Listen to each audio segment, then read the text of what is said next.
为什么只有中国的古文明延续了下来，而其他的古文明就消失了或者是中断了呢？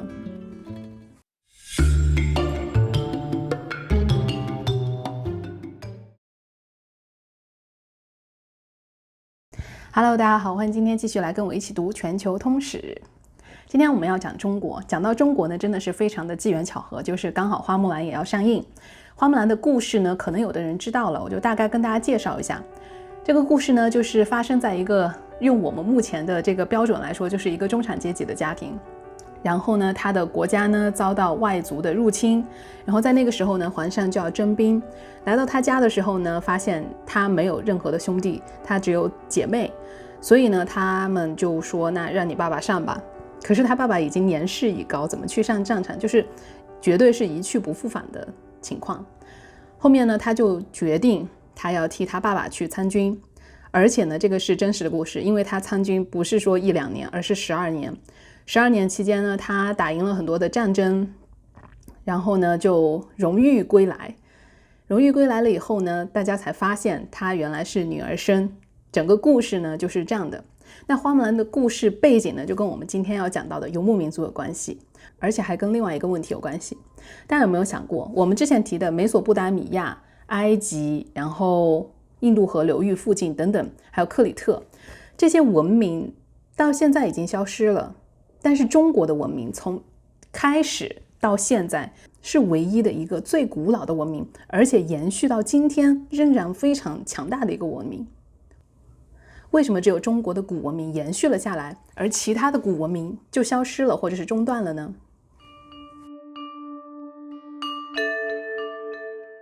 跟很多的其他的文明一样，中国的文明呢也是发展在河流旁边。哪条河呢？黄河。黄河旁边呢孕育了华夏的文明。比如说呢，那个时候我们就已经开始有了我们自己的文字。那个文字跟你们现在看到的，比如说埃及的象形文字，或者是美索不达米亚的楔形文字不太一样。虽然大多数呢都是一个形状，但是呢那样的一个文字呢延续到了今天。它最早呢是一种表意文字，然后它是怎么写下来的呢？当时呢他们就用那种甲壳，然后就在甲壳上面画了以后呢，然后就晒干掉，晒干了以后甲壳呢就会形成不同的纹路。然后在那个时候呢，中国人就开始根据它的那个纹路呢就来断定运势。所以说你想一下，所以说我们的占卜是已经有几千年的历史了。除了文字以外呢，我们和其他的很多的文明一样，也已经开始了贸易，而且呢同时有了非常发达的农业。但是你要想一下，如果从中东就是所有的比如说两河文明或者是埃及附近的那样的文明一直要到黄河流域呢，它其实是跨越了很长的一段路。那中间这个他们怎么过来的，至今呢是个谜。但是呢我们已经发现，就是在那个时候呢，中国是没有水稻的，然后这些水稻的技术呢其实是从中东引进来的。那但是中国本土有的农业的技术是什么呢？但是呢我们就会养一些桑，然后桑树呢会有一些那种蚕，然后蚕的丝就可以做一些丝绸。这个是我们中国从古至今一直有的一个这样的农业的技术。很多的古文明呢到今天已经没有办法再找到了，比如说美索不达米亚，比如说克里特。今天我们即使发现他们的文字的时候呢，我们也不知道它讲什么意思。但是唯一不同的呢是中国。以前我上学的时候呢，就听说中国有5000年的这种文明，但是我一直没有深刻的理解到这个是什么意思。然后直到我现在读了全球通史以后，就是从古文明一直读到现在，你才知道哦，原来中国5000年的文明，意思就是我们中国是有最长的历史的一个国家。任何其他的国家的文明呢，期间要么就是中断过，要么就是最近新建起来的。所以中国的这种文明呢，就传承了很多很多的积淀。比如说我们今天的文字呢，是从最早的那种表意文字一直发展到甲骨文，然后一直发展到今天我们的汉字。在这种发展的过程当中呢，出乎意料的是，我们知道我们的古人在之前说了一些什么，就是有一个延续可以了解到，但是任何其他的一个文明都没有做到这一点。今天我们就去看埃及的之前的象形文字，也没有办法去了解它到底是什么意思。只有中国的这种文字积累下来，所以就变成了一个非常非常宝贵的一个财富，因为我们就可以了解到当时他们都记录的一些什么东西。而且这个文字还有一个非常重要的一个特点。那我就给大家举个例子吧，比如说今天的印度，印度呢非常的大，然后人口呢也很多。但是呢，你如果用中国的这种方式去理解印度呢，就错了。因为印度呢，它其实是有各种不同的语言，而且它的写下来的那个字都是不同的。像比如说在中国呢，假如说我们可能有一些地方的口音啊，但是你只要写下来，即使你不说普通话，那大家都能够了解，能够沟通，所以我们就可以有一个共同的文化的基础。但是在印度就不一样，印度每个地方的语言都不一样，就是在北方的人和在南方的人说出来的话，就是大家基本上不知道对方在说什么。所以后面呢，他们就是受教育程度更高一点的人呢，就开始说英语。但是呢，这样也并不代表说所有人都说一个语种，对不对？然后很多人呢，其实还是没有办法进行最基本的沟通。这样呢，他的文化呢就非常非常的难去普及。所以中国在这一点上做到了非常非常的统一。首先呢，是在地域上面非常的统一，其次呢，是在时间线上非常的统一。这点是在任何一个文明里面没有的。所以假如说你是中国人的话，我觉得你应该要为此感到非常非常的骄傲。好，那么问题来了，那为什么其他的文明它都中断了或者消失了呢？那这是当时他们经历了灾难，或者是当时来了外星人，或者是当时有发生了什么情况吗？那我们先来想一下这个灾难的事情。如果说在河流旁边最容易得到的灾难呢，就是大洪水。我们会在下一期专门讲解大洪水。这种灾难的可能性呢是非常大的，尤其呢是在像比如说美索不达米亚以及下期我们要讲的那个印度河附近，因为那个地方呢经常发生河水泛滥，那很有一个可能呢就是来了一场大的洪水，基本上把整个城市都淹没了，所有的文明已经淹没在那个大洪水下面，这个是其中的一个可能。另外一个可能性呢，就是它当时内部的这种文明呢，已经开始腐朽了。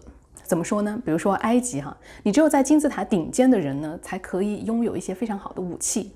同样呢，在美索不达米亚，我们之前提过，美索不达米亚最早发明了那个车轮，对不对？他当时发明了车轮以后呢，他不仅用作了一个农业的工具，同时呢，他也用作了一个战争的武器。那这种战争的武器就有点搞笑了假如说你要运一些东西，你首先要用2个非常重的这种圆板，因为假如说你取一些比较轻的那种圆板的话，那很可能就是用着用着就垮掉了，所以那种圆板呢要很重。其次呢，你要推的一些东西呢，上面还要再加一些东西，所以你推起来呢其实是非常非常的重。那假如说你这个武器是比别人的先进的话，那可能还有胜算。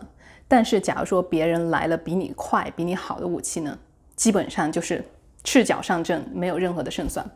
那么是谁拥有比他们更快更好的武器呢？对，游牧民族。大概呢是在公元前的第2个千年，游牧民族呢就逐渐发展壮大起来了。大家如果去回看历史的话，但是整个人类发展呢出现了2条线，一条线呢就是人类逐渐的开始了定居的生活，就是大概在石器时代的时候，人们呢在那个时候发现你可以种一些东西或者是可以养一些牛。另外的一条线的发展呢，就是那些没有定居下来的人，就是他们还是觉得哪里有食物我就去哪里，我为什么要定下来种一些东西呢？然后这群人呢逐渐就发展成了游牧民族。但是呢，做农业的这群人呢，就是比如说古埃及等等这些古文明的地方呢，他基本上就开始驯养牛啊、羊啊等等，作为农耕的一个工具。而游牧民族呢，在那个时候就开始驯养马。驯养马的结果呢，就是他们发展了更多的跟马相关的一些工具。因为可能才开始他们驯养马的目的呢，可能就只是迁徙或者是搬运一些东西。但是到后面呢，他们就发现这个马跑的速度非常的快，就比人快很多，而且呢，你可以骑在它上面。这一个历史意义上的发明呢，对游牧民族来说改变了他们整个的历史。第2个几乎是上帝赐予了游牧民族的礼物呢，就是他们拥有了很好的制铁技术，而且他们生活的地区呢，到处都有铁矿。这个为什么会成为一个优势呢？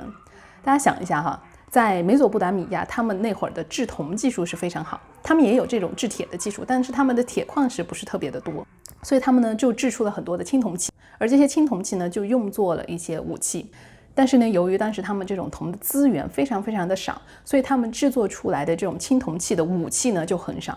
而且你想一下，制作一个比如说一个这种靶，就得这么大的一块铜，对不对？所以就要用到很多很多的铜。在那个时候呢，假如说你不是那种金字塔顶尖的人，你是拿不到这些武器的。如果你不是皇宫贵族的话，那你基本上只能赤脚上阵，或者就是去推着我刚才说的那个大木车。但是游牧民族则不同。首先呢，他们周围有很丰富的铁矿资源，而且在那个时候呢，由于他们经常可以去附近逛逛看看，所以他们就也掌握了这种制铁的技术。再加上他们周围的这种铁矿石的资源非常非常的多，而且他们在制，比如说一些马鞍或者是跟马背上的一些工具相关的这种铁的武器呢，其实要到的铁并不是很多，所以当时他们就发明了这种马鞍。马鞍的发明呢，就让他们能够骑在马的身上，而且解放了双手。一个骑在马背上的民族，解放了双手，可以射箭；另外一个呢，是推着那种沉重手无寸铁的那种工具的民族。你想一下，哪个会成功？所以呢，凭借这种马背上的优势呢，游牧民族就征服了一个又一个的文明。而且呢，在成吉思汗带领的那个时期呢，游牧民族的所占领的那个区域呢，成为了全世界最大的一个帝国。它的这种征服是到什么时候才停止呢？一直是到西方发明出来了一种更新型的武器，在那个时候他们才停止了他们的征服，否则我们今天的历史可能完全就改变了。好，那大家问题就来了，那为什么游牧民族侵略了这么多的古文明？那为什么中国难道没有被侵略吗？没有的，其实中国当时也受游牧民族的骚扰，这个就是整个花木兰故事的背景。